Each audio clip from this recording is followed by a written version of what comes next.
Friends, আমি Madhumita paradise cooking channel থেকে তোমাদের স্বাগত জানাচ্ছি। আজকে রুই কমলার সাথে রুই কমলা করবার জন্য আমি এখানে রুই মাছ নিয়েছি। এখানে 4 পিস রুই মাছ নিয়েছি আমি। এবার মাছটির মধ্যে আমি মাখাবো হলুদ গুঁড়ো আর নুন।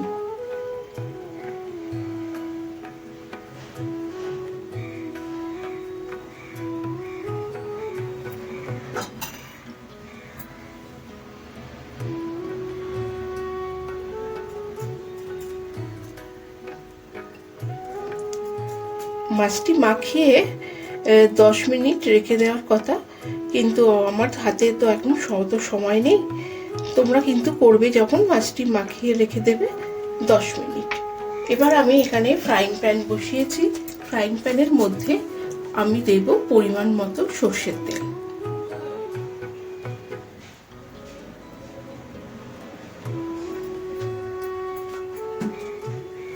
দিয়ে মাছটি আমি ভালোভাবে ভেজে নেব। তেল গরম হয়ে গেছে আমাদের, এবার মাছগুলো আমি ভেজে নেব।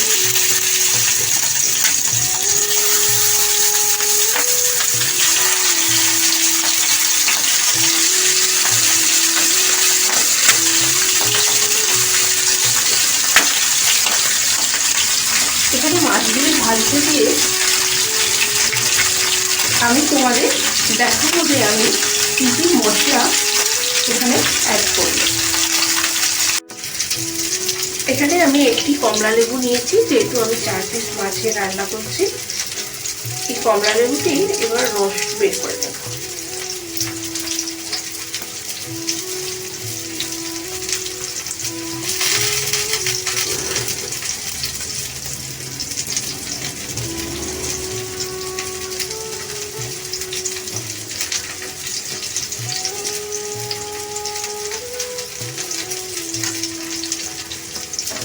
এটা হাতের সাহায্যে তোমরা করতে পারো বা চামচের সাহায্যে ছাঁকনির মধ্যে দিয়ে এই রসটি বের করে নিতে পারো।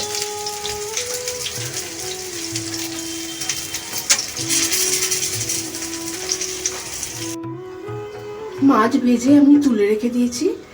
এই সর্ষের তেলের মধ্যেই আমি আবার খানিকটা সর্ষের তেল অ্যাড করছি।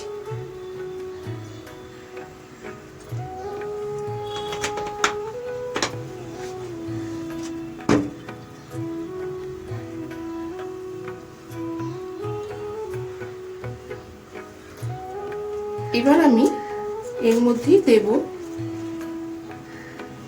এখানে রেখেছি কালো জিরে, সেই কালো জিরেটা দিয়ে দেব। আর 2টি শুকনো লঙ্কা নিয়েছি, শুকনো লঙ্কা 2টি চিড়ে আমি এর মধ্যে দিয়ে দেব।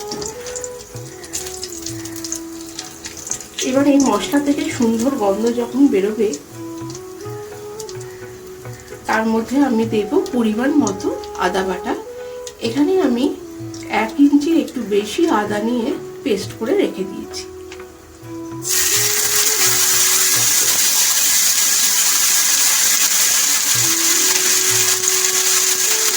আর তার সাথেই দেব আমি টমেটো পিউরি।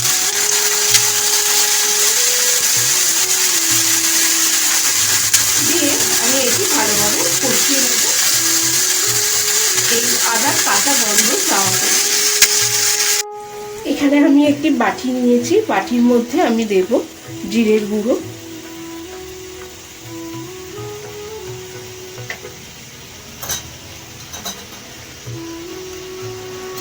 পরিমাণ মতো হলুদ গুঁড়ো,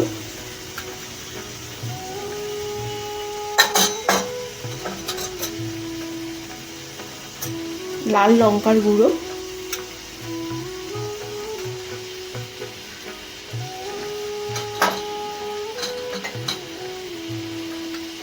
কাশ্মীরি লঙ্কার গুঁড়ো কালার হওয়ার জন্য,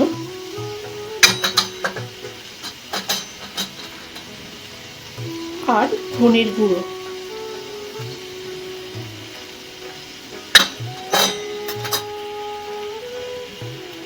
এখানে আমি কাপে গরম জল করে রেখেছি, সেই গরম জল দিয়ে মশলাটি আমি ভিজিয়ে দেব।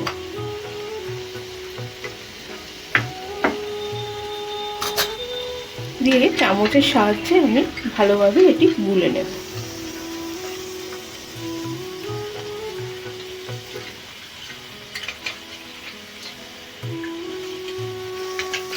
তারপরে এখানে আমাদের আদার কাঁচা গন্ধ চলে গেছে, তার মধ্যে আমি এই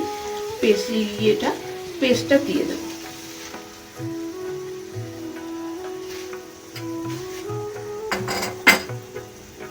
আর দেব পরিমাণ মতো নুন।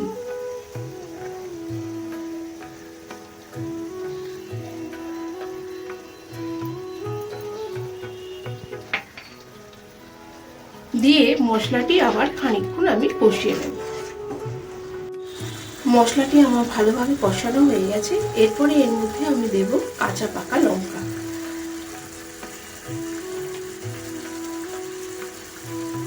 আর মাছের পিসগুলো আমি এর মধ্যে দিয়ে দেব।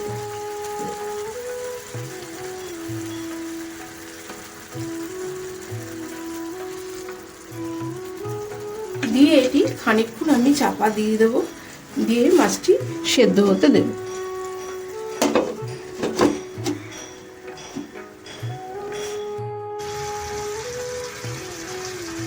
মাছ আমাদের সেদ্ধ হয়ে গেছে। তারপর এর মধ্যে আমি দেব পরিমাণ মতো গরম মশলার গুঁড়ো। সব শেষে আমি দেব এর মধ্যে কমলা লেবুর রস, কারণ কমলা লেবুর রস দেওয়ার পরে এটি বেশিক্ষণ ফোটানো যাবে না, একটি ফুট বা দুটি ফুট দেবে, দিয়ে এটি বন্ধ করে দেবে। তা না হলে কিন্তু মাছের কাঠটা একদম তেতো হয়ে যাবে। কমলা লেবু দিয়ে এবার আমি তোমাদের মাছ রান্না করে দেখালাম। আর ক্ষীর কমলা আমার চ্যানেলে করা রয়েছে, তোমরা চাইলে কিন্তু সেটি দেখে নিতে পারো। এবার পুরোপুরি তৈরি হয়ে গেলে আমি ধনেপাতা ছড়িয়ে এটি তোমাদের সার্ভ করে দেখিয়ে দেবো।